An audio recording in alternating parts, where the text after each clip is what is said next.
అశ్వత్థామ పరాజయానికి పాండవ యోధులు అర్జునుడిని కొనియాడారు. బేరీ మృదంగ నాదాలు వింటున్నాయి. అది చూసి కర్ణుడు అర్జునుడిని ఎదుర్కొన్నాడు. త్రిగర్త సేనలు అర్జునుడిని కవ్వించాయి. అర్జునుడు, కృష్ణ, త్రిగర్తలు మనలను కవ్విస్తున్నారు, ముందు వారి పని పడతారు. కర్ణుడి సంగతి తరువాత చూడవచ్చు. కర్ణుడిని ఎదుర్కొన్న త్రిగర్తలకు ఓడిన వారిని అవుతాము అన్నాడు. కృష్ణుడు రథమును త్రిగర్తల వైపు పోనిచ్చాడు. అర్జునుడు త్రిగర్త సేనలను చీల్చి చెండాడుతున్నాడు. కర్ణుడు ధర్మరాజును ఎదుర్కొన్నాడు. ఇరువురికి నడుమ పోరు ఘోరంగా సాగుతుంది. కర్ణుడు పాండవ సేనలోని ప్రముఖులను, రథాశ్వములను, సారథులను వధించి వారి రథములను, కేతనములను ఉరుస్తున్నాడు. నకుల సహదేవుల సాత్యకి ఉప పాండవులు కర్ణుడిని ఎదుర్కొన్నారు. కర్ణుడు ఒక్కడే వారిని ఎదుర్కొని వారిని తన బాణ పరంపరతో ముంచెత్తాడు. సుయోధనుడు గజ సైన్యాలను యుద్ధానికి పంపాడు. అంగ, వంగ, ప్రౌండక, మగధ, సుష్మ దేశాలకు చెందిన గజ సైన్యములు పాండవ సేనలపై ఉరికొల్పాడు. గజ సైన్యము పాండవ సేనలను కాళ్లతో తొక్కి నాశనం చేయసాగాయి. సాత్యకి అత్యంత సాహసంతో వంగరాజును, అతడి గజ సైన్యమును నాశనం చేశాడు. నకులుడు ప్రౌండ్రరాజును, సహదేవుడు సుష్మరాజును ససైన్యంగా వధించారు. రాజులు చనిపోగానే గజములు పాండవ సేనల మీద విజృంభించాయి. నకులుడు అత్యంత శక్తివంతమైన బాణములు వేసి గజసేనలను నిర్మూలిస్తున్నాడు. దృష్టద్యుమ్నుడు మొదలైన వారు ఏనుగుల గుంపులను హతమారుస్తున్నారు. యుద్ధము తీవ్రమైంది. రథములు విరుగుతున్నాయి. తలలు, కాళ్ళు, చేతులు తెగిపడుతున్నాయి. ఏనుగుల కళేబరాలు కొండల మాదిరిగా గుట్టలుగా పడ్డాయి. రక్తం ఏరులై పారింది. సుయోధనుడు ధర్మరాజును పట్టడానికి తన అనుయాయులతో వచ్చాడు. సాత్యకి భీమసేనుడు వారిని ఎదుర్కొని ధర్మరాజును కాపాడాడు. కర్ణుడు, కృపాచార్యుడు, అశ్వత్థామ సుయోధనుడికి సాయంగా వచ్చారు. వారంతా భీముని మీద, సాత్యకి మీద శరవర్షం గుప్పించి ధర్మరాజు కవచం కడించారు. కర్ణుడు పాండవ సేనలను తనుమాడుతూ అర్జునుడి కొరకు ఎదురు చూస్తున్నాడు. అది చూసి కృష్ణుడు, అర్జున, కర్ణుడు నీ కొరకు వెతుకుతున్నాడు. వెళ్ళి అతడిని వధించి సుయోధనుడిని ఒంటరి వాడిని చేసి సామ్రాజ్య లక్ష్మిని వరించు అన్నాడు. భీమసేనుడు, సాత్యకి దృష్టద్యుమ్నులతో చేరి కౌరవ సేనలను తరిమి కొడుతున్నారు. భీముడు తనతో తలపడిన నిషాద రాజకుమారుని ఒకే బాణం వేసి అతడి తలను, ఏనుగు తలను ఒకే కాలంలో నరికాడు. అది చూసి నిషాద రాజకుమారుడి సైన్యం పారిపోయింది. ప్రళయకాల రుద్రుడి వలె ఉన్న భీముని ఎదిరించడానికి ఎవరికీ సాహసం లేకపోయింది. అది చూసిన దుర్యోధనుడు భీముడిని అడ్డగించాడు. కర్ణుడు సుయోధనుడికి సాయం వచ్చాడు. కర్ణుడు తన శరములతో శిఖండి విల్లును, కేతనమును ఖండించాడు. శిఖండి అక్కడ నుండి పారిపోయాడు. దుశ్శాసనుడు, దృష్టద్యుమ్నుడు ఒకరికొకరు తీసిపోకుండా యుద్ధము చేస్తున్నారు. నకులుడు కర్ణుడి కుమారుడైన వృషసేనుడి సారథిని చంపాడు. వృషసేనుడి సైన్యం చెదిరిపోయింది. వృషసేనుడు వేరొక సారథిని తీసుకొని యుద్ధానికి వచ్చాడు. సహదేవుడు శకుని కుమారుడైన ఉలూకుడిని తీవ్రంగా గాయపరిచాడు. ఉలూకుడు ఆ దెబ్బకు పారిపోయాడు.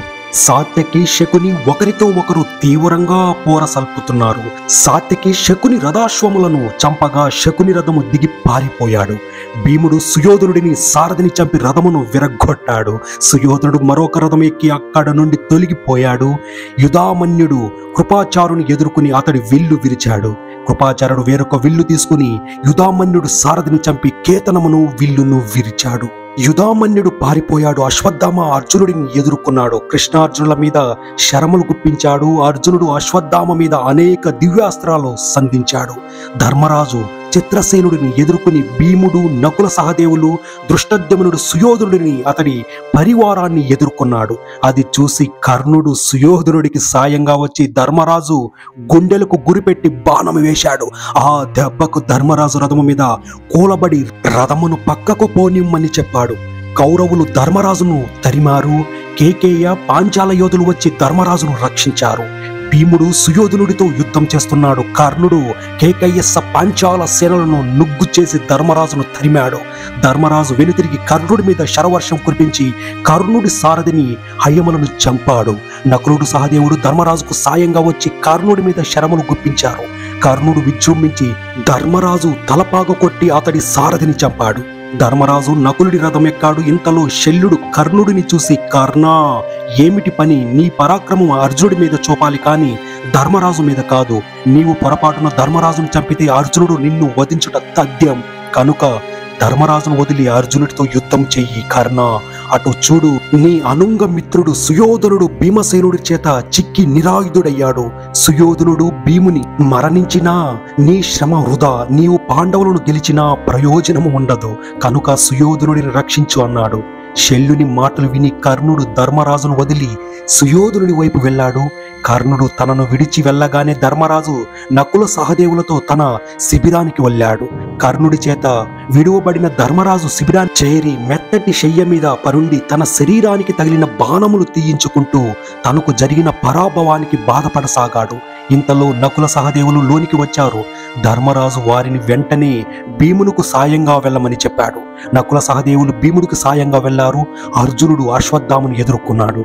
అర్జునుడు వేస్తున్న తీవ్రమైన బాణములు ఎదుర్కొంటూ అశ్వత్థామ అర్జునుడి మీద గదను విసిరాడు. ఆ గదను ముక్కలు చేసి వెంటనే అర్జునుడు అశ్వత్థామ శరీరంలో 10 వాడి అయిన బాణములు గుచ్చి అతడి సారథిని చంపాడు.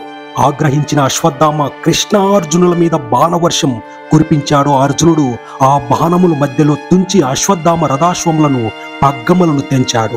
ఆ పగ్గములు తెగిన అశ్వత్థామ రథమును ఎటో లాక్కుని వెళ్ళాయి. అది చూసి పాండవ సేనలు జయ జయ ధ్వానాలు చేశాయి. కౌరవ సేన పారిపోయింది. కురుసేనలో వెనకడుగు చూసి సుయోధనుడు, కర్ణ, నీవు యుద్ధరంగమున ఉండగా కురుసేనలకు ఈ దుర్గతి ప్రాప్తించింది. నీవు సరిగ్గా యుద్ధము చేసిన పాండవులు నీకు లెక్క కాదు.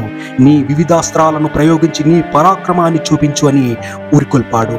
అప్పుడు కర్ణుడు, శల్య, చూశావుగా సుయోధనుడి మాటలు, మన రథమును అర్జునుడి వద్దకు పోనిమ్ము.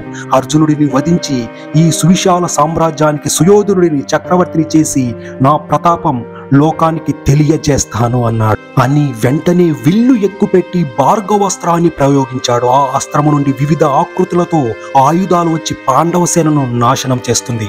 రథములు విరుగుతున్నాయి. హయములు, ఏనుగులు గుట్టలుగా చచ్చిపడుతున్నాయి. రథములు విరుగుతున్నాయి. ఆ అస్త్ర ప్రభావానికి తాళలేని పాండవ సేనలో పరుగులు పెట్టి సాగాయి.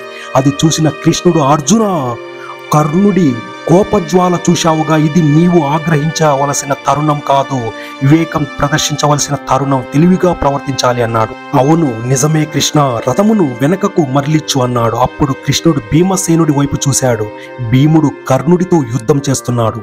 భీముని చూసి పాండవ సేనలో ధైర్యము తెచ్చుకుని ముందుకు వచ్చాయి. అది చూసిన శిఖండి, దృష్టద్యుమ్నుడు, సాత్యకి, ఉప పాండవులు కర్ణుడిని చుట్టుముట్టారు. అర్జునుడు విశ్రాంతి కోరుకుంటున్నాడని తెలుసుకుని కృష్ణుడు రథమును దూరంగా తీసుకువెళ్లి, అర్జున, మనము అశ్వత్థామతో యుద్ధం చేసే సమయంలో కర్ణుడు ధర్మరాజును చిక్కించుకున్నాడు. అతడికి ఏమైందో తెలియదు. కర్ణుడితో మన వాళ్ళు యుద్ధం చేస్తున్నారు. కనుక మనం ధర్మరాజు క్షేమము కనుక్కొని వచ్చి కర్ణుడితో యుద్ధం చేస్తాము అన్నాడు. అర్జునుడు నలుదిశలా ధర్మరాజు కొరకు చూసి కనిపించక భీముని వద్దకు వెళ్లి అడిగాడు. భీముడు, అర్జున, నేను కౌరవులతో యుద్ధం చేస్తున్నప్పుడు కర్ణుడు ధర్మరాజు శరీరం నిండా బాణాలు వేశాడు. అన్నయ్య యుద్ధ భూమిని విడిచి శిబిరానికి వెళ్ళాడు. కృష్ణుడు మన చెంత ఉండగా అన్నయ్యకు ఏమీ కాదు అన్నాడు. అర్జునుడు భీమునితో, భీమా, నేను కర్ణుడితో యుద్ధం చేస్తాను, నీవు వెళ్ళి అన్నయ్య క్షేమం కనుక్కొనిరా అన్నాడు భీముడు.